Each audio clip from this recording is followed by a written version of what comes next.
Biafra is, of course, a charter member of the Organization of Emerging African States and was, as usual, leading the way for liberation from neocolonialism in Africa by coming together with the two other charter members, Southern Cameroons and Cabinda, to form that organization, which has now grown much larger. Dr. Akwanga, the Secretary General, Ebenezer Akwanga, who could not be here today, he's up in northern Ghana. He sends his regards to you, Prime Minister. In consultations with him, it was a revelation to the Organization of Emerging African States that, again, Biafra shows the initiative to hold a self-referendum. Because, of course, in the past, we always asked Nigeria to hold the referendum. And, of course, that's a mistake. 3 times Nigeria has been asked, even more times by others. And now the technology and initiative exists. So we have the ability to hold a referendum that, in my opinion, and in the opinion of the Organization of Emerging African States, will meet all international law standards. Because, of course, we're using digital and local methods. The referendum can be verified and will be the will of the people. And Biafra, again, leads the way in Africa with this. So under international law, referendum is the, by and large, of course, is the preferred method to achieve independence, because then there's no question about what the people want.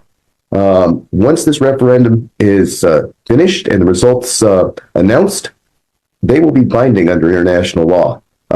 Biafra, if it's the will of the people, if the republic is to be restored, then that is what will happen. The Organization of Emerging African States will be one of the first to congratulate and certify the results of that referendum. And as I believe other international organizations must do so also. For example, several years ago, an inquiry was made to the European Union by the OAS on behalf of Biafra, what their opinion was about the situation and holding a referendum. The External Service of the European Union said, of course, we support all ways of achieving self-determination recognized by international law. And of course, the premier way to do this is the referendum. So again, there's no question.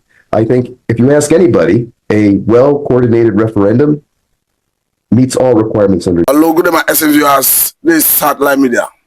I must say very big thank you for all your time, having taken your time out of your time schedule to watch our videos. But let us quickly look at a very important issue this morning that has to do with emerging nations of the world.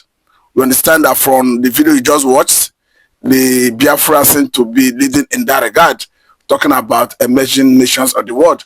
Remember that currently the issue that has to do with self-determination is already settled, both in Nigeria and globally, because we understand that Nigeria is a signatory to a UN charter that talks about self-determination, and it has been ratified. That convention has been ratified in Nigeria. So to that extent, self-determination is a right in Nigeria as we speak. Now, looking at the issue of, that is why people have advocated that the right thing to do if Nigeria is to have a peaceful coexistence is to organize a referendum to actually determine who want to stay and who want to go. And it is not a matter of pride, it's not a matter of grandstanding. Why we also what transpired in UK when they were talking about Brexit. Of course, everybody was not for Brexit. We saw some people who were against Brexit, some were for Brexit. But the important thing is that the minority had their say and the majority had their way. But at the end of the day, they succeeded in pulling out of the European Union.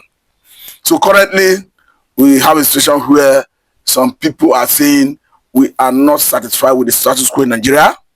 We want our own sovereign state, talking about Biafra this time around. Though Biafra is not alone in this, we have seen the lives of Sunday Igboho drumming support or raising issue of Oduduwa Republic. The other time, he was in UK to submit letter to the office of the Prime Minister of United Kingdom.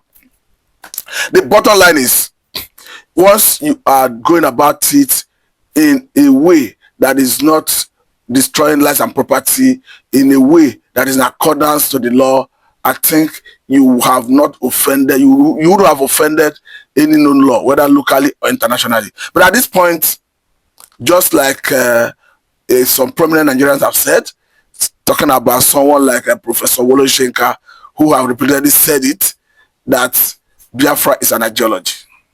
And that if you want to address it, it must be from that ideological point of view.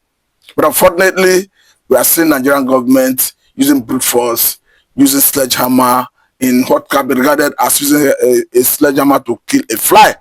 But the point is, it is very clear that the brute force, the hounding, the arresting, the intimidation is not helping the situation, is not rather stopping the agitation.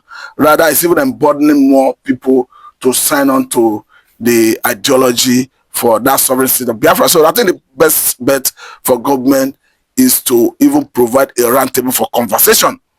If the roundtable leads into referendum, of course, the government should go and ventilate the opinion. Those who want to go should go and ventilate the opinion.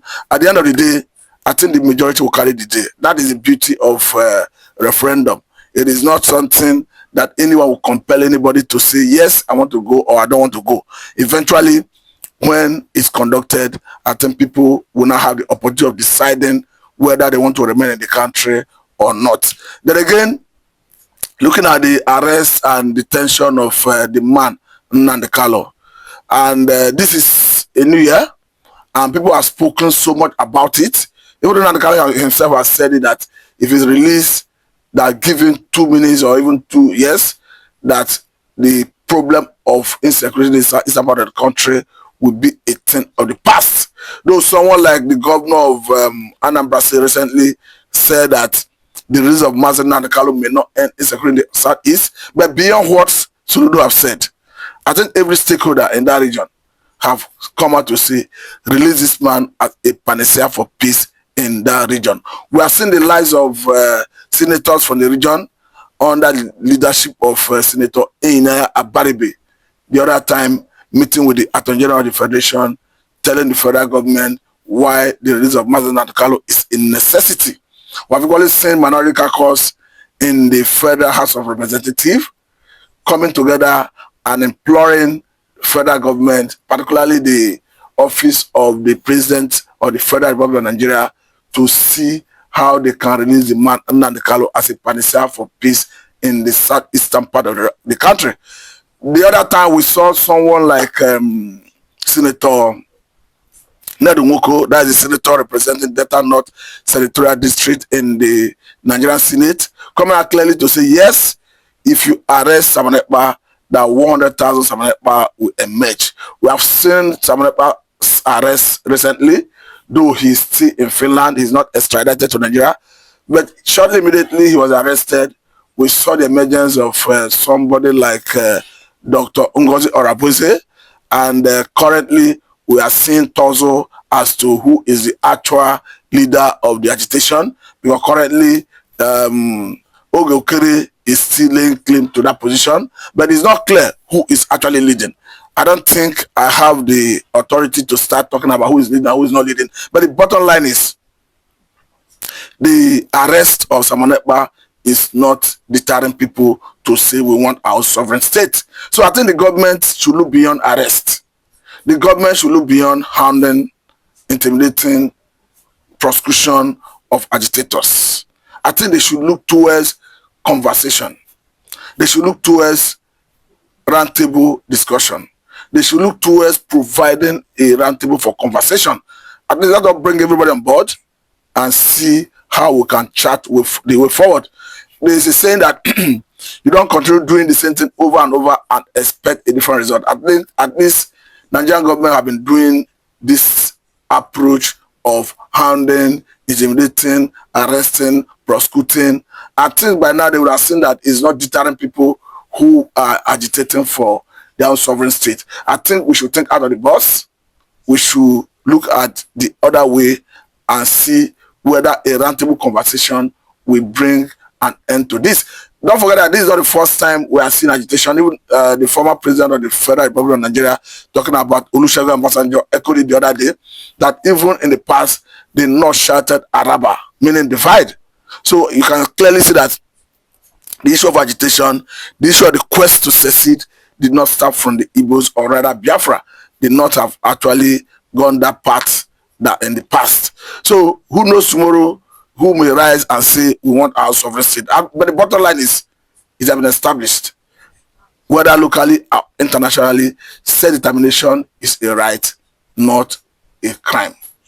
But the only thing that is a crime is when you go about it through wanton destruction of lives and property. I don't think there's any law that supports wanton destruction of life and property, whether locally or internationally. Of course, Nigerian laws frown at it, all UN known conventions frown at it, all well-known laws globally, conventionally frowns at it. So the best bet is, even if you say you are dissatisfied with Nigerian situation, you want your sovereign state, you must comport yourself with the ambits of the law to address it. Thank you very much for your time.